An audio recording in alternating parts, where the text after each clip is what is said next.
درنو لیدونکو السلام علیکم، ستړي مشه. نن پنځشنبه د سرطان شپږمه د جون 28مه ده. زه صفي الله ستانکزی یم. تاسو د ازادي سټوډیو د خبرونو لیدلو ته رابولم. د افغانستان جمهور رئیس اشرف غني د افغان سولې د پروسې په اړه نن د پاکستان له صدراعظم عمران خان سره خبرې کړې دي. اشرف غني پنځشنبه اسلام آباد ته تللی او هلته به 2 ورځې پاتې شي. د اشرف غني او خان د خبرو ډیر جزئیات نه دي رسنیز شوي. افغان ولسمشر اشرف غني له شاوخوا 4 کلونو وروسته نن پاکستان ته تللی. له دغه سفره د افغان سولې او د دواړو هېوادونو د اړیکو د ښه کېدو تمې کیږي. هغه اړیکې چې ډیر وخت له لوړ او ځوړ سره مخامخ پاتې شوي. افغان ولسمشر د پاکستان له صدراعظم عمران خان سره یو په یو لیدلي او د افغان سولې د پروسې په اړه بحث ورسره کړی. اشرف غني له عمران خان سره تر لیدنې مخکې د پاکستان له بهرنیو چارو وزیر شاه محمود قریشي سره ولیدل. تل ویل کېږي چې پاکستان پر طالبانو نفوذ لري او افغان حکومت او نړیواله ټولنه هم ترې تمه کوي چې د افغانستان د سولې په پروسه کې رښتینې همکاري وکړي. پاکستان ویلي چې د افغانستان د ثبات لپاره خپله وسه کوي او د دغه هیواد ثبات د پاکستان لپاره مهم دی. ولسمشر اشرف غني به 2 ورځې په پاکستان کې وي. د ارګ ماڼۍ د بیان له مخې د سولې د پروسې ترڅنګ به ولسمشر پر سیمه ییز اتصال، سوداګرۍ او ترانزیت هم خبرې وکړي. په افغانستان کې د ناټو مأموریت د دغه تړون د لومړیتوبونو په سر کې ده. دا خبره د ناټو سازمان عمومي منشي یون ستولتنبرګ نن پنځشنبه د ناټو په مقر کې وکړه. د ناټو د دفاع وزیرانو او شریکانو یې د افغانستان د سولې او امنیت په اړه بحث کړی دی. د ناټو عمومي منشي وایي د سولې د تامین لپاره بې ساري فرصت رامنځته شوی. د ناټو دفاع وزیران او شریکان د افغانستان د سولې او امنیت په اړه بحث کوي. یون ستولتنبرګ د افغانستان په اړه د ناټو د دفاع وزیرانو نننۍ غونډه په دې خبرو پیل کړه. د افغانستان د دایمي امنیت او ثبات د یقیني کولو لپاره زموږ تعهد په خپل ځای کلک ولاړ دی. د امریکا په مشرۍ هڅې روانې دي څو په افغانستان کې د جنگ د ختمولو لپاره سولیز حل لار پیدا کړي. ناټو ویلي چې تر 2024 کاله افغان پوځیان تمویلوي. د افغان پوځیانو کلنی لګښت څه باندې 15 میلیارډ ډالر اټکل شوی چې ډیره برخه یې امریکا ورکوي. ستولتنبرګ مني چې په افغانستان کې سولې ته رسیدل اسانه نه دي، خو وایي چې خبرې اترې سولې ته د رسیدو یوازینۍ لاره ده. هغه وویل چې د افغان سولې د تامین لپاره د امریکا متحده ایالاتونو له هڅو کلک ملاتړ کوي. لا هم د لارې په سر ځینې ننګونې شته. طالبانو تر اوسه د اوربند او له افغان حکومت سره د مخامخ خبرو غوښتنې رد کړي. طالبانو ته د ناټو پیغام دا دی چې په جنګ یې نشي ګټلی او باید د سولې لار ونیسي. سبا جمعه د جیشل هېوادونو د ورځنۍ سرمشریزه د جاپان په اوساکا کې پیلیږي.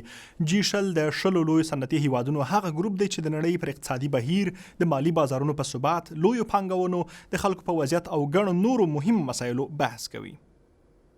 د جیشل یا د 10 لویو صنعتي هېوادونو سرمشریزه ته د دغو هېوادونو ګڼ مشران وختي اوساکا ته رسیدلي.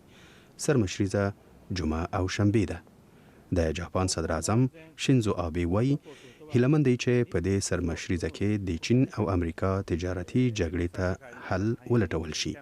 د امریکا او چین په تجارتي جنگ باندې با د دواړو هېوادونو ولسمشران ډونالد ټرمپ او شي جینګ پینګ جلا ناست هم وکړي.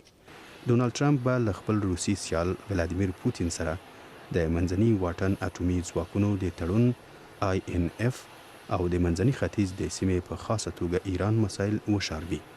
امریکا او ایران ترمنځ کړکېچ وروسته له هغه اوج ته رسیدلی دی چې ایران د امریکا بې پیلوټه الوتکه تیره اونۍ نسکوره کړه او په بدل کې امریکا د دغه هیواد په مشرانو له هغې ډلې د ایران پر رهبر آیت الله علي خامنه‌ای پراخ بندیزونه ولګول. د قزاقستان په شمکند ښار کې سلګونه اوسیدونکو نن مظاهره وکړه. دوی ویلي چې بیرته اریس ښار ته له ستنېدو ویره لري. په اریس ښارګوټي کې د جون په 24مه په یوه ډیپو کې تر چاودنې وروسته د دې سیمې 45,000 اوسیدونکي نورو سیمو ته انتقال شول. دا ټولې ښځې او سړي نور نه غواړي چې اریس ښارګوټي ته ستانه سي. دوی وایي چې اریس له مهماتو ډک دی او په وروستۍ پیښه کې کورونه وران سوي دي. د شمکند ښاروال مظاهرچیانو ته وویل چې اریس ښارګوټی په بشپړه توګه له مهماتو پاک سوی او بیرته د دوی اوسېدو ته آماده کیږي. اریس د قزاقستان په ترکستان سیمه کې پروت ښارګوټی دی. د جون په 24مه په دې سیمه کې د مهماتو یوې ډیپو اور واخیست. وروسته لسګونو ټنه مهمات وچاودېدل چې پکښې 3 کسان ووژل سول. 15,000 کسان لومړی له اریس ښارګوټي وتښتېدل. وروسته بیا 45,000 نور کسان هم له دې سیمې وایستل سول. او د اروپا د ځینو برخو هوا دا اونۍ ډیره توده شوې ده. د فرانسې په ځینو سیمو کې هوا ان له 40 درجو هم اوښتې. په جرمني، چک جمهوریت او پولند کې هم هوا ډیره ګرمه شوې ده. راځو وګورو چې په دې ګرمو ورځو کې خلک څه کوي او چیرته ځي. د جرمني بوندۍ او خلک اوبو ته ور روان دي. تر تاوده لمر لاندې ځانونه اچولي. د تودوخې درجه د سانتیګریډ په کچه 30 بلل شوې. دا انسان ته تازه ساه ورکوي. له ملګرو سره لامبو او لمر ته ګرځېدل ډیر خوندور وي. په فرانسه کې بیا چارواکو د هوا له تودوخې خلکو ته خبرداري ورکړې. د 40 درجو ګرمۍ د نجونې اړ کړي چې ځانونه د ونو سوري ته پټ کړي. په فرانسه کې یو وار په 2003 کال کې د سختې ګرمۍ په خاطر 15,000 کسان چې اکثر یې زاړه وو مړه شول. مننه کوم چې ازادي سټوډیو مو وکتله. د خبرونو د ازادي راډیو په ویب پاڼې، فیسبوک پاڼې او یوټیوب باندې کتلی شئ. د خدای په امان.